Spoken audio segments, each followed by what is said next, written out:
நம்ம பார்க்க போற கதையின் பெயர் குடும்பத்திற்காக. கதைக்குள்ள போலாமா? என்ன ராதா, என் மேல கோவமா என்று பெட்டிகளில் அவனது துணிகளை அடுக்கிக் கொண்டிருந்த தனது மனைவியின் அருகில் வந்து நின்று கொண்டு அவள் கைகளை பிடித்து கொண்டான் வருண். அவனை ஒரு தரம் நிமிர்ந்து பார்த்துவிட்டு, எதுக்கு கோவம் என்று சிரித்து கொண்டே மீண்டும் துணிகளை அடுக்க ஆரம்பித்தாள். கல்யாணம் ஆகி 10 நாள் தான் ஆகுது, அதுக்குள்ள இப்படி நம்மள தனியா விட்டுட்டு போறாருன்னு சங்கடப்படுறியா? நான் எங்க தனியா இருக்கிறேன், அதுதான் அத்தை மாமா பக்கத்துல உங்க அண்ணா அண்ணி அவங்க பசங்க எல்லாரும் இருக்காங்களே, அப்புறம் என்ன? அவளை ஆச்சரியமாக பார்த்தான் வருண். என்னங்க அப்படி பாக்குறீங்க? ஒன்னும் இல்லம்மா, நமக்கு கல்யாணம் ஆகி 10 நாள் தான் ஆகுது, அதுவும் மறு வீடு அது இதுன்னு உங்க வீட்லயே ஒரு வாரம் இருந்துட்டோம். இங்க வந்து 3 நாள் தான் ஆகுது. இன்னும் சரியா கூட நீ எங்க வீட்டுல யாரு கூடவும் பழகல, அதுக்குள்ள எங்க அத்தை மாமான்னு உரிமையோட பேசுறியே, அதுதான் ஆச்சரியமா பாக்குறேன் என்று சிரித்தான். அதுக்கு என்னங்க செய்யறது, உங்களை போலையா நாங்க? அந்த ஆண்டவன் பிறக்கும் போதே எங்களுக்கு அம்மா வீடு மாமியார் வீடுன்னு 2 இடம் எழுதி வச்சுட்டாரே, அதுக்கேத்தா போல நாங்களும் எங்க மனசை சரிப்படுத்திக்கிட்டு தானே ஆக வேண்டியிருக்கு என்று பெட்டியை முடிவிட்டு நிமிர்ந்தாள். அது சரி, படிச்ச பொண்ணுன்றத காட்டிட்ட, ஆனாலும் உன்னை இங்க தனியா விட்டுட்டு போக எனக்கும் மனசு வலிக்குதுதான். ஆனா என்ன செய்யறது, எங்க குடும்பத்துக்காக நான் ஓட வேண்டியதா இருக்கு. இப்ப இருக்கிற சூழ்நிலையில நான் உன்னை கூட்டிட்டு போக முடியாது. இப்பத்திக்கு என் சம்பாத்தியம்தான் எங்க அப்பா அம்மாக்கு ஆதாரம், அதுலதான் இந்த குடும்பம் ஓடிட்டு இருக்கு. எங்க அண்ணன் பக்கத்திலே இருந்தாலும் எதையும் கண்டுக்க மாட்டான். என் தங்கச்சியும் அடிக்கடி வந்து உக்காந்துடுவா. எங்க பெரிய அக்காக்கு அவ பொண்ணை நான் கல்யாணம் பண்ணிக்கலன்ற கோவம் இருந்தாலும் அவங்களுக்கு செய்ய வேண்டியதெல்லாம் எங்க அம்மா செஞ்சுதான் ஆகணும்னு கராரா சொல்லிடுவாங்க. எங்க அண்ணன் எங்க அம்மாக்கு செல்லம், அதனால அவனையும் தொந்தரவு பண்ண மாட்டாங்க. இந்த மொத்த பாரமும் என் தலையில தான் விழுந்திருக்கு, நான் தான் பார்த்தாகணும்.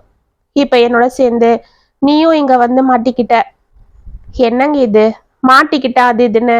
அதெல்லாம் ஒண்ணும் இல்லை, இது நம்ம குடும்பம். நீங்க அப்படி பொறுப்பா இந்த குடும்பத்தை பாத்துக்கிறது எனக்கு எவ்வளவு பெருமையா இருக்கு தெரியுமா?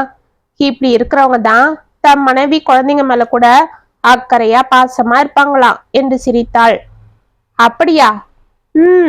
ஏதோ சொல்ற. அப்ப நான் ஊருக்கு போனா நீ ஒன்னும் வருத்தப்பட மாட்ட போல இருக்கே என்று அவள் கன்னத்தை ஆசையாக கிள்ளினான். இருக்கும் தான், ஆனா என்ன செய்யறது, எல்லாம் பொறுத்துதான் போகணும் என்று அவனை ஓரக்கண்ணால் பார்த்து சிரித்தாள். சரிம்மா, உனக்கு எல்லாம் தெரியும், இருந்தாலும் நான் சொல்ல வேண்டியதை சொல்லிடுறேன். நீ எங்க குடும்பத்தை கொஞ்சம் பார்த்து அனுசரிச்சுக்க. நான் லீவு கிடைக்கும் போதெல்லாம் ஓடி வந்துடுறேன். வேலை காரணமா என்னால வர முடியலனாலும் தப்பெடுத்துக்காத, என் வேலை அந்த மாதிரி. சரி, அப்ப நான் கிளம்பட்டுமா என்று பெட்டி எடுத்து கொண்டான். அவள் கண்களில் லேசாக கண்ணீர் துளிகள் எட்டி பார்த்தது. சரிங்க என்று தலையை குனிந்து கொண்டாள். என்ன ராதா, இவ்வளவு நேரம் எனக்கு தைரியம் சொல்றது போல பேசிட்டு இப்ப டல்லாகிட்ட என்று அவள் முகத்தை நிமிர்த்தினான். அதெல்லாம் ஒன்னும் இல்லைங்க. சரி, நீங்க பத்திரமா போயிட்டு வாங்க, அடிக்கடி போன் போடுங்க என்று டக்குன கண்களை துடைத்து கொண்டாள். சரிம்மா, கண்டிப்பா போன் போடுறேன். பகல்ல என்னால போன் பண்ண முடியாது, ராத்திரி ரூமுக்கு வந்ததும் கால் பண்றேன், சரியா?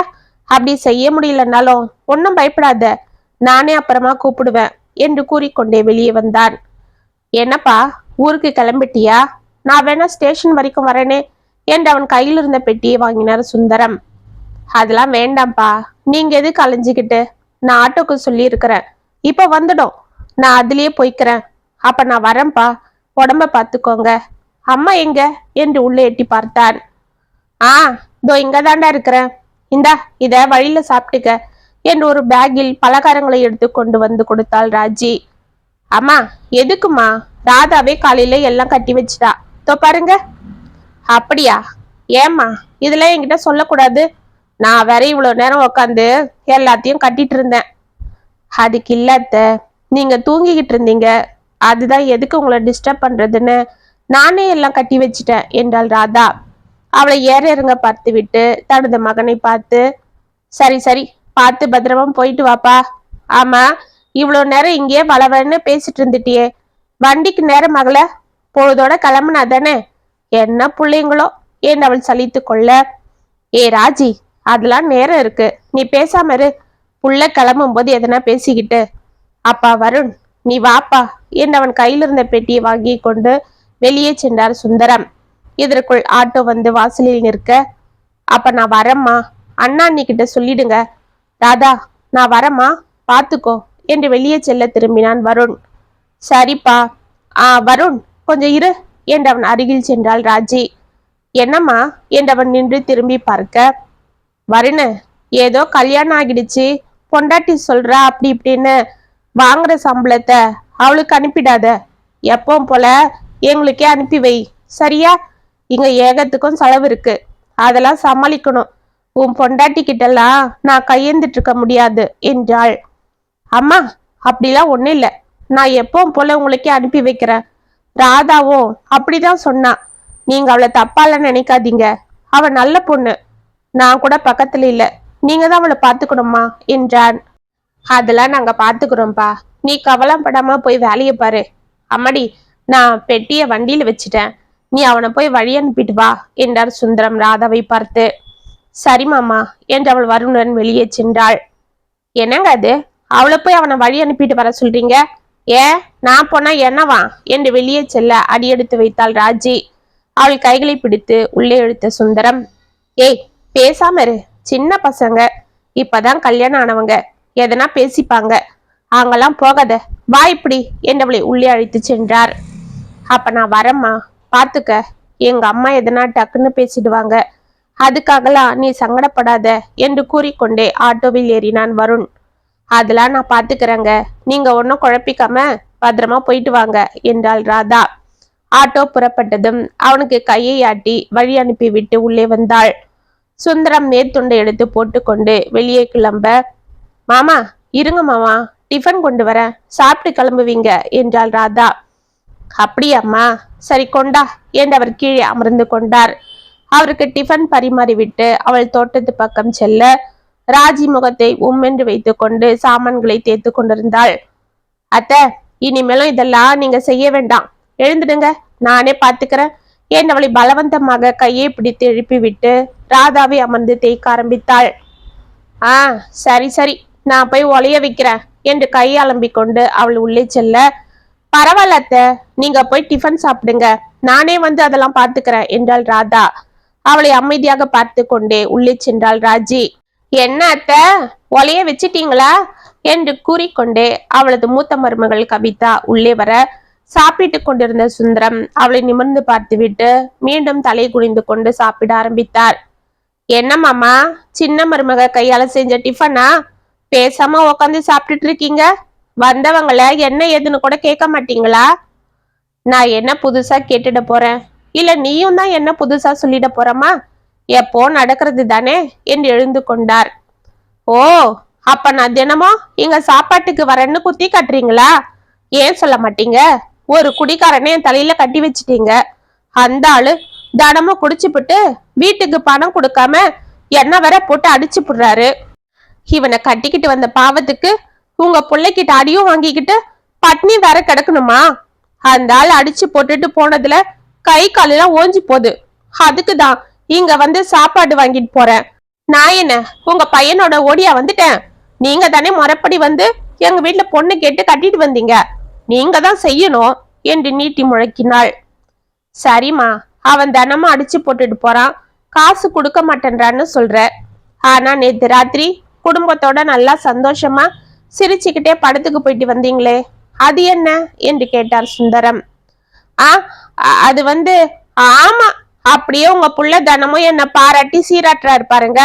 என்னைக்கோ ஒரு நாள் அவருக்கு ஆசை வந்துட்டா எங்களை கூட்டிட்டு போவாரு, அதுக்காக அவர் என்னை போட்டு அடிக்கிறதெல்லாம் இல்லைன்னு ஆகிடுமா? இல்ல இனிமே அடிக்காம தான் இருக்க போறாரா? சரி விடு கவிதா, எதுக்கு காலையில பிரச்சனை என்றாள் ராஜி.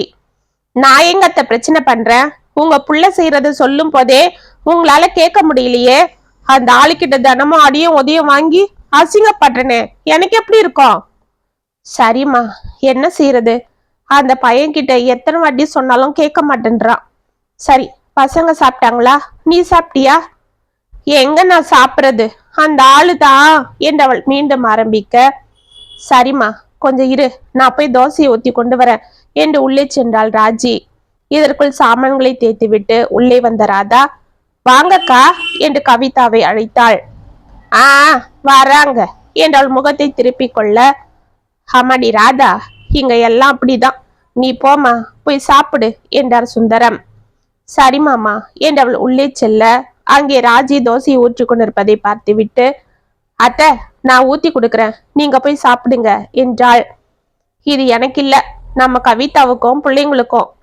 சரி அத்தை, அப்படியே உங்களுக்கும் ஊத்தி கொண்டு வரேன், நீங்க போங்க என்றவளை வெளியே அனுப்பினாள். என்ன அத்தை, தோசை ஊத்தி கொண்டு வரேன்னு சொன்னீங்க, வெறும் கையோட வந்திருக்கீங்க, உங்க மருமக அதெல்லாம் கொடுக்க கூடாதுன்னு சொல்லிட்டாளா? இல்ல கவிதா, அவளே ஊத்தி கொண்டு வரலாம், இரு என்றாள் ராஜி. ஓ, அப்ப இனிமே அவதான் சமையலா? சரி சரி. ஏமா ராதா, மத்தியானத்துக்கு சமைக்கும் போது எங்களுக்கும் சேர்த்துதான் ஒளிய வைக்கணும், தெரியுமில்ல என்று குரல் கொடுத்தாள். ஆ சரிக்கா, அதனால என்ன இருக்கு, இந்தாங்க டிஃபன் என்று ஒரு டிஃபன் பாக்ஸில் தோசைகளும் ஒரு டிஃபன் பாக்ஸில் சாம்பாரும் கொண்டு வந்து கொடுத்தாள் ராதா. ஆ சரி சரி, மதியம் கறி எடுத்து சமைக்கிறதா இருந்தா எலும்பே இல்லாம எடுத்து டப்பால போட்டு வை, பிள்ளைங்க சாப்பிடணும் என்று சினுங்கி கொண்டு சென்றாள்.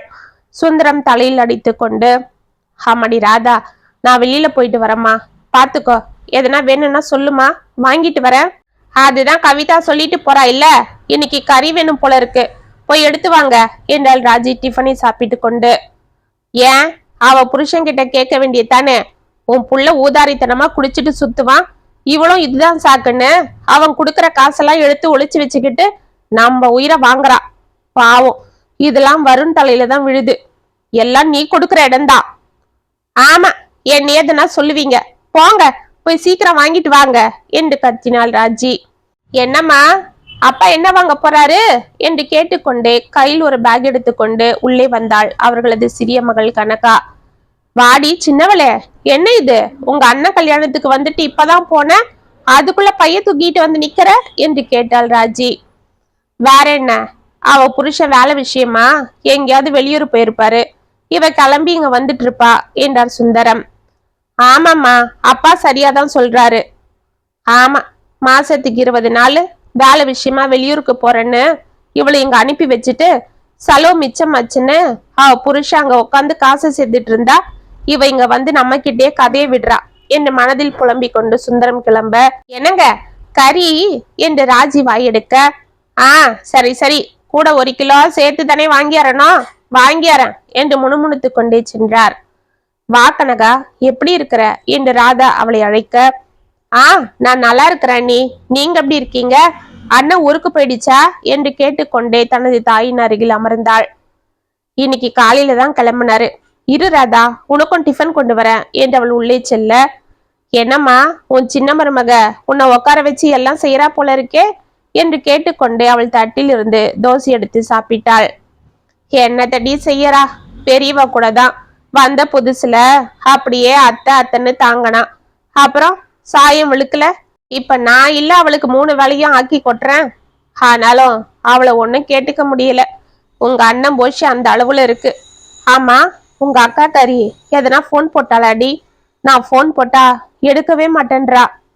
ஆ நேத்து கூட பேசினா. அப்படியா, என்னடி, என்னவா, இன்னும் என் மேல கருவிக்கிட்டு தான் இருக்காளா? பின்ன இருக்காதாமா, அவ பொண்ணுதான் என் சின்ன மருமகன்னு நல்லா உசி பெத்திட்ட, அதை கேட்டு அக்காவும் ஆசை வளர்த்துக்குச்சு. இப்ப வந்து அண்ணன் அக்கா பொண்ணுலாம் வேண்டாம், அதுவும் அவளை நான் சின்ன வயசுல இருந்து பாக்குறேன், என் மனசுல அப்படி ஒரு எண்ணம் வரலன்னு வேண்டான்னு சொல்லி நீங்களும் வெளியில பொண்ணு எடுத்துட்டீங்க. அக்கா அந்த கோவத்துல கல்யாணத்துக்கும் வராம கோச்சிக்கிச்சு. சரிடி, நான் என்ன செய்யறது, அந்த பையன் நான் என்ன சொன்னாலும் கேட்டுப்பான், ஆனா இந்த விஷயத்துல பிடிவாதமா இருந்துபிட்டான். நம்ம வீட்லயே பொண்ணு இருக்க, எங்கேயோ வெளியில போய் பொண்ணை கட்டிட்டு வர வேண்டியதா போயிடுச்சு என்று கனகாவிற்கு தோசை எடுத்து கொண்டு வந்த ராதாவை பார்த்து முறைத்தாள். ராதா அமைதியாக அதை கேட்டுக்கொண்டே உள்ளே சென்றாள். சரி விடுமா, இப்ப எல்லாம் ஆனதுக்கு அப்புறம் என்ன செய்ய முடியும் என்று தோசையை சாப்பிட ஆரம்பித்தாள் கனகா. அதுக்கு இல்லடி, பெரியவ என் மேல கோச்சிட்டு இருக்கிறா, அவளை எப்படி சமாதானம் செய்யறதுன்னு தெரியல. அதெல்லாம் நான் பாத்துக்கிறேம்மா, நீ என்னவோ அக்காக்கு பட்டு படவெல்லாம் எடுத்து வச்சிருக்கன்னு சொன்ன இல்ல, அதெல்லாம் கொடு, நான் போய் அதை கொடுத்துட்டு அக்காவை சமாதானம் செய்யறேன்.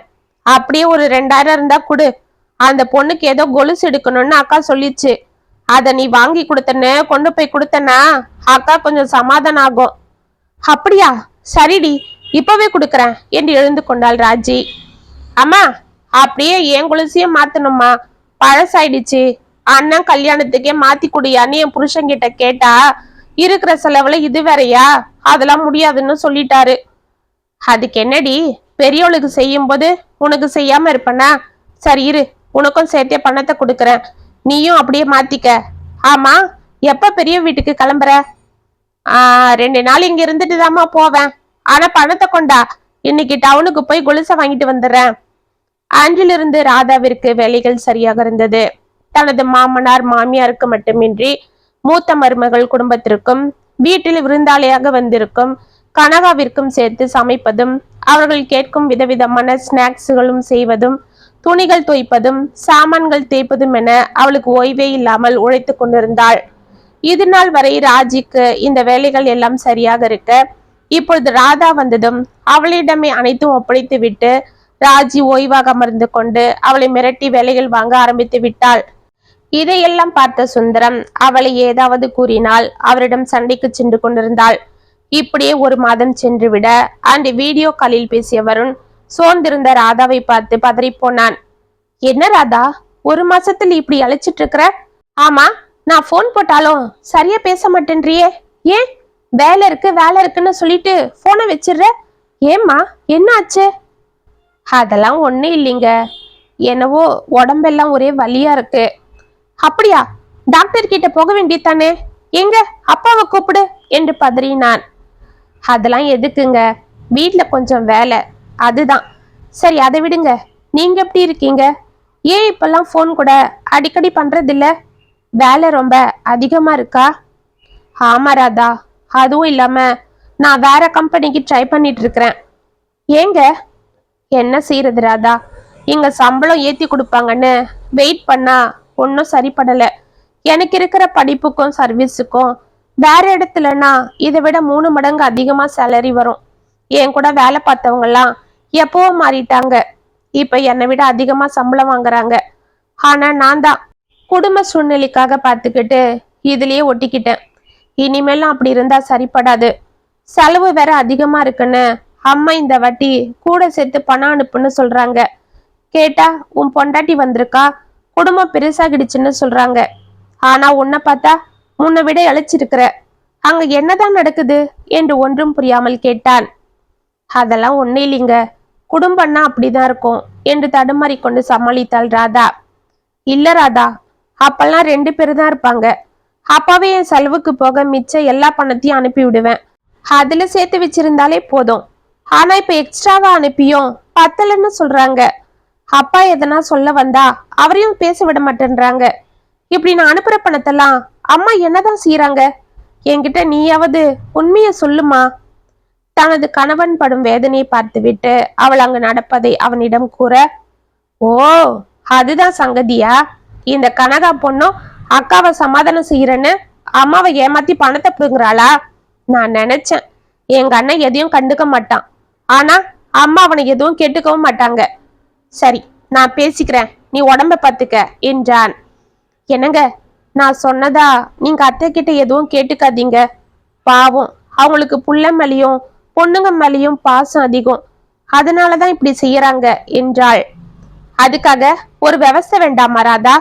சரி விடு, நீ சங்கடப்படாத, நான் அம்மா கிட்ட எதுவும் கேட்டுக்கல. ஆனா என்னால எக்ஸ்ட்ராவெல்லாம் பணம் அனுப்ப முடியாது.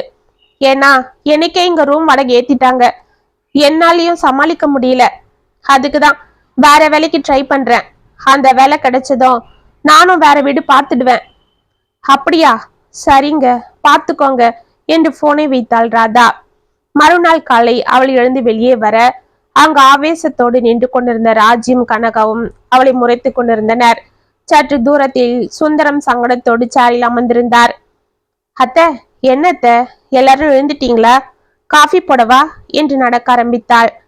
ஏய் என்னடி பசப்பற, நைட்டு உன் புருஷன்கிட்டங்களை பத்தி நல்லா போட்டு கொடுத்துட்டு ஒன்னும் தெரியாத போலைய நடிக்கிற என்றாள் கனகா. கனகா, என்ன சொல்ற? நான் என்ன என்றவள் கூறுவதற்குள், ஏய் போது நிறுத்து, எனக்கு வர்ற கோபத்துக்கு உன்னை அடிச்சு இப்படியே கழுத்தை பிடிச்சு வெளியில தள்ளிடுவேன் என்று அவள் அடிக்க பாய்ந்தாள் ராஜி. ஏ ராஜி, என்ன பண்ற? அவ உன் மருமக, ஞாபகத்துல வச்சுக்க. உன் பொண்ணையே அடிக்காதவ ஊரார் பொண்ணு அடிக்க போறியா? அதுவும் நம்ம பையன் இல்லாதப்ப என்று அவள் கைகளை பிடித்து இழுத்து தள்ளினார். என் கையை விடுங்க. இந்த ஊமக்கட்டா ஒன்னும் தெரியாதது போல அத்தை அத்தனை என் காலை சுத்தி வராளேன்னு பார்த்தா எல்லாம் பார்த்து வச்சுக்கிட்டு என் பிள்ளைகிட்ட போட்டு கொடுத்துட்டா. என் பேச்சுக்கு எதிர் பேச்சு பேசாதவ இன்னைக்கு நான் எக்ஸ்ட்ராவா பணம் கேட்டா அனுப்ப முடியாதுன்னு கராரா சொல்லிட்டான். அதுக்கெல்லாம் இவதான் காரணம். ஏய், அவதான் சொன்னான்னு நீ பாத்தியா என்று கோபமாக கேட்டார் சுந்தரம். பின்ன இவ சொல்லாமலா இன்னைக்கு அவ என்ன எதிர்த்து பேசுறான்? இவளுக்கு பொறாமங்க. என் பிள்ளைங்களுக்கு நான் எல்லாம் செய்யறேன்ற ஆத்திரம் என்று கத்தினாள். ஆமா என்று கனகாவும் அவளுக்கு தூபம் போட, அத்தை நான் அப்படிலாம் நினைக்கவே இல்லை என்று தீனமாக கூறிவிட்டு மயங்கி சாய்ந்தாள் ராதா. சுந்தரம் அவளை பதறி கொண்டு தூக்கினார். கனகாவும் ராஜ்யம் ஒன்றும் புரியாமல் பார்த்து கொண்டு நின்றனர். ஒன்னும் பயப்படுற மாதிரி இல்ல, உங்க மருமக உண்டாகி இருக்காங்க என்று சிரித்தாள் டாக்டர். இதை கேட்டு சுந்தரம் சந்தோஷத்தில் துள்ளி குதிக்க, கனகாவும் ராஜ்யம் ஒருவரை ஒருவர் பார்த்து கொண்டு அமைதியாக நின்றிருந்தனர். அம்மாடி, என் தங்கம் ரொம்ப சந்தோஷம்மா. இந்த நல்ல விஷயத்த வருண் கிட்ட சொல்லணும் என்றார் சுந்தரம்.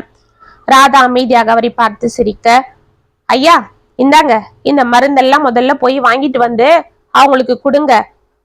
முக்கியமான விஷயம், அவங்க ரொம்ப வீக்கா இருக்காங்க. அவங்கள கேர்ஃபுல்லா பாத்துக்கணும். முக்கியமா பெட் ரெஸ்ட் கொடுக்கணும். ராதா நீங்களும் நல்லா சாப்பிட்டு ரெஸ்ட் எடுக்கணும், இல்லைன்னா ரொம்ப பிரச்சனை ஆகிடும். அப்புறம் உங்க ஹஸ்பண்ட் வந்ததும் அவரை கூட்டிட்டு என்னை வந்து ஒரு வாட்டி பாருங்க என்று கூறிவிட்டு சென்றாள். சரிம்மா. ராதா நீ உள்ள போய் படுத்து ரெஸ்ட் எடு. தம்பி கிட்ட போன் போட்டு பேசு.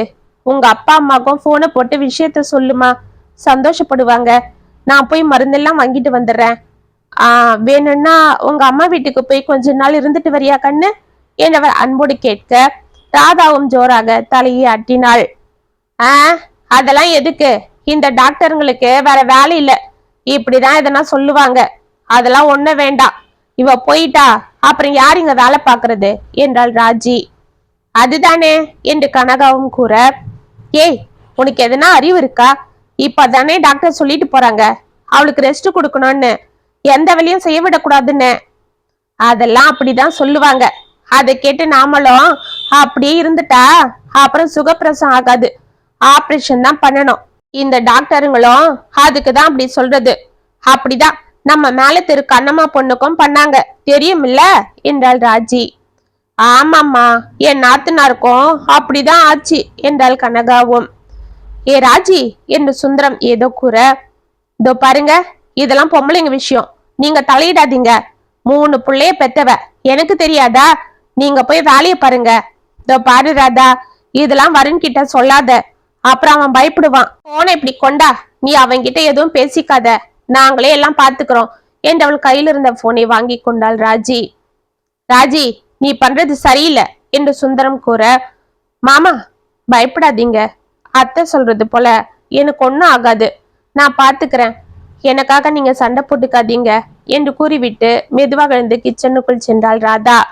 விஷயம் தெரிந்து வருண் வந்து 2 நாட்கள் தங்கி ராதாவை பார்த்து விட்டு செல்ல, அப்பொழுதும் ராஜி கண்டிஷன் செய்ததில் ராதா வீக்காக இருப்பதையும் டாக்டர் அவனை வந்து பார்க்கும்படி கூறியதையும் வருணிடம் சொல்லாமல் இருந்தாள் ராதா. சுந்தரமும் தனது தம்பி மகள் திருமணத்திற்கு சென்றுவிட அவருக்கும் வருண் வந்தது தெரியவில்லை. இப்படி 2 மாதம் உருண்டோட வருண் ஊருக்கு சென்றதும் ராதாவை எப்பொழுதும் போல் வேலை வாங்கி கொண்டிருந்தாள் ராஜி. கனகாவும் கவிதாவும் கூட அவளுக்கு உதவிகள் செய்யாமல் வேலை வாங்க, இதனால் ராதா மிகவும் களைத்து போனாள். அவளுக்கு குழந்தை பிறப்பதற்குள் தனது தாயிடமிருந்து எவ்வளவு சுருட்ட முடியுமோ அவ்வளவு சுருட்டி விட எண்ணிய கனகாவும் தனது அக்காவின் பேரை கூறி கூறி ராஜியிடம் பணத்தை கறந்து கொண்டிருக்க, ராஜியும் தனது மகன் வருணிடம் ராதாவிற்கு ஹாஸ்பிட்டல் செலவிற்கு என்று போய் சொல்லி பணத்தை வாங்கி கொண்டிருந்தாள். வருணும் எப்படியோ சமாளித்து பணத்தை அனுப்பி கொண்டிருந்தான். இப்படியே நாட்கள் உருண்டோட அன்று ராதா மிகவும் சோர்ந்து போய் மயங்கி சாய்ந்தாள். சுந்தரம் அவளை பதறி கொண்டு ஹாஸ்பிட்டலுக்கு அழைத்து சென்றார். அவளுக்கு ஹீமோகுளோபின் மிக மிக குறைவாக இருப்பதாலும் சரியாக சாப்பிடாமல் அவள் மிகவும் பலவீனமாக இருப்பதாலும் இதனால் தாய் குழந்தை இருவருக்கும் ஆபத்து என்றும் டாக்டர்கள் கூற சுந்தரம் பதறிக்கொண்டு வருணுக்கு போன் செய்து வரவழைத்தார். ராதா மிகவும் ஆபத்தான நிலைமையில் இருப்பதை பார்த்து வருண் துடித்து விட அப்பொழுது டாக்டர்கள் கூறியதை கேட்டு பதறி போனான்.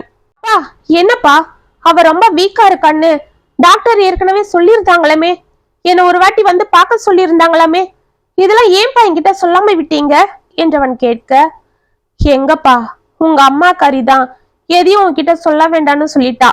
இதெல்லாம் பொம்பளைங்க விஷயம், டாக்டருங்க அப்படிதான் சொல்லுவாங்க, நான் பாத்துக்கிறேன், நீ பேசாம இருன்னு சொல்லி என் வாய் அடைச்சிட்டா. அன்னைக்கு நீ ஊருக்கு வந்ததும் எனக்கு தெரியாதுப்பா, நான் கல்யாணத்துக்கு போயிருந்தேன், இல்லனா நானே எல்லாம் சொல்லியிருப்பேன்.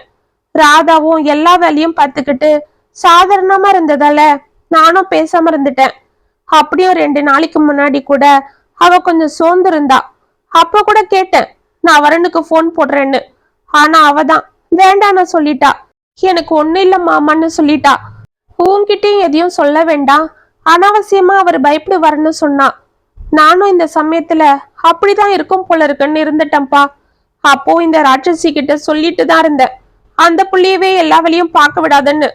அப்பதான் சுகப்பிரசவம் ஆகும் அது இதுன்னு என் வாய் அடிச்சிட்டாப்பா என்று கதறினார் சுந்தரம். வருண் தனது தாயை முறைத்து பார்த்தான். ஏய் வருணு என்றவள் ஏதோ கூற, அம்மா போதும், தயவு செஞ்சு என்கிட்ட எதுவும் பேசாதீங்க, இங்க நிக்கவே நிக்காதீங்க என்று கத்தினான். ராஜி அமைதியாக தலையை குனிந்து கொண்டு அங்கிருந்து சென்று விட கனகாவும் அவளுடன் சென்று விட்டாள். வருண் 3 நாட்களாக ராதாவிடமே இருந்து எல்லா தெய்வங்களையும் வேண்டிக் கொண்டு அவளை கண்ணும் கருத்துமாக கவனித்துக் கொண்டிருந்தான்.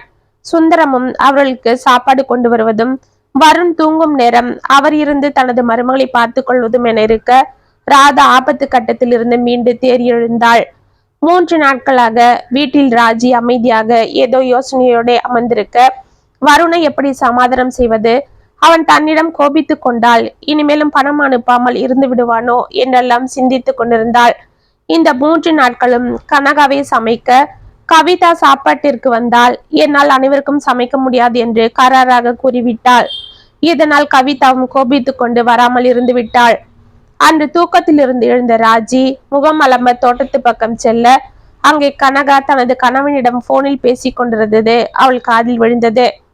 அட என்னங்க, நான் தான் சொல்றேன் இல்ல, அந்த ராதா போய் ஆஸ்பத்திரியில படுத்துக்கிட்டா, அம்மா வீட்டுல தனியா தான் இருக்காங்க, அப்பாவும் அவங்க மருமகிட்டே இருக்காரு. இந்த சமயத்துல தான் எங்க அம்மா கிட்ட இருந்து பணத்தை கறக்க முடியும். நானே எப்படியாவது குழந்தை பிறக்கிறதுக்குள்ள முடிஞ்ச அளவு அக்கா பேரை சொல்லி பணத்தை சுருட்ட ஐடியா பண்ணேன். அக்காவும் அதுதான் சொல்லி கொடுத்தா. நான் கோச்சிக்கிறது போல கோச்சிக்கிறேன், நீ என்ன சமாதானம் செய்யறது போல ஒவ்வொன்னா அம்மா கிட்ட கேட்டு கறந்துடுன்னு. அப்புறம் தம்பிக்கு குழந்தை பிறந்துட்டா எதையும் வாங்க முடியாதுன்னு சொன்னான். அதனாலதான் நானும் இங்க இருக்கிறேன். இன்னும் கொஞ்ச நாள் பொறுத்துக்கோங்க, அப்புறம் நான் வந்துடுறேன். எனக்கு மட்டும் என்ன, உங்களை விட்டுட்டு எங்க அம்மாக்கு இங்க உட்காந்து சமைச்சு போனோன்னு தலையெழுத்தா? இதுதான் சாக்குன்னு எங்க அம்மாவும் இப்பெல்லாம் எதுவும் செய்ய மாட்டேன்றாங்க. பாப்போம், இன்னைக்கு செய்யலன்னா என்னால முடியாது, நீ ஏன் செய்யமான்னு மூஞ்சில் அடிச்சது போல சொல்லிட மாட்டேன் என்று கூறினாள். இதை கேட்டு ராஜி ஆடி போனாள். அவள் மனது எதை எதையோ நினைத்து புழுவாக துடித்து போனது. அன்று அமைதியாக கிளம்பி அவள் ஹாஸ்பிட்டலுக்கு செல்ல அவள் ரூம் கதவை திறக்கும் நேரம் உள்ளே ராதாவிடம் வருணும் சுந்தரமும் பேசிக் கொண்டிருந்தது அவள் காதில் விழுந்தது. தோ பாருமா, வருண் சொல்றது போல நீ பேசாம அவன் கூடவே கிளம்பு. அவன் தான் இப்ப வேற வேலை கிடைச்சி சம்பளம் அதிகமா வருதுன்னு சொல்றான் இல்ல, அதுவும் இல்லாம அங்க பெரிய வீடாவும் பார்த்திருக்கானா. அங்க போய் நிம்மதியா இருமா, இந்த ராட்சசிங்க உன்னை இங்க நிம்மதியாவே விடமாட்டாளுங்க என்றார் சுந்தரம். மாமா என்ன மாமா, அத்தை பாவம், நான் வர்றதுக்கு முன்னாடி அவங்க தானே இதெல்லாம் செஞ்சிட்டு இருந்தாங்க. இப்ப நான் இல்லைன்னா அவங்க தான் திரும்பவும் செய்யணும். இந்த வயசான காலத்துல அவங்க மட்டும் எப்படி தனியா செய்ய முடியும் என்றாள். அதுக்கு என்னமா செய்யறது, இவளா எல்லாத்தையும் தலையில் இழுத்து போட்டுக்கிட்டா யார் என்ன செய்ய முடியும்? அவ படட்டும், அப்பதான் அவளுக்கு புத்தி வரும். ஆமா ராதா, நான் வேணா அம்மாக்கு பணம் அனுப்பி வைக்கிறேன், ஆனா உன்னை இங்க விட்டுட்டு போக மாட்டேன். தயவு செஞ்சு நீ என் கூட வந்துதான் ஆகணும். இனிமேல உன்னை விட்டுட்டு என்னால இருக்க முடியாது. அம்மா உன்னை பத்திரமா பாத்துப்பாங்கன்னு நம்பிதான் உன்னை இங்க விட்டு வச்சேன். ஆனா அவங்க உன்னை இப்படி ஆக்கி வச்சிருக்காங்க. இனியும் என்னால உன்னை இங்க விட முடியாது. இல்லனா நீ உங்க அம்மா வீட்டுல போயிரு. வேண்டாம்ப்பா, அவளை நீயே கூட்டிட்டு போ. அவ நிம்மதியா அங்கே இருக்கட்டும். நானும் கொஞ்ச நாள் அங்க வந்துடுறேன். நானே என் மருமகளை பாத்துக்கிறேன் என்று கூறிக்கொண்டே உள்ளே வந்தாள் ராஜி. அவளை பார்த்து மூவரும் திடுக்கிட, அத்தை வாங்க அத்தை என்று எழுந்தாள் ராதா. அம்மாடி படுத்துக்கம்மா, இந்த பாவிக்காக நீ ஏன் சிரமப்படுற? இப்படி ஒரு தங்கமான மருமகளை நான் கஷ்டப்படுத்திட்டேன். இந்த நிலைமையிலையும் நீ எனக்காக பரிதாபப்படுற. என்னை தனியா விட்டுட்டு போக மாட்டேன்னு சொல்ற.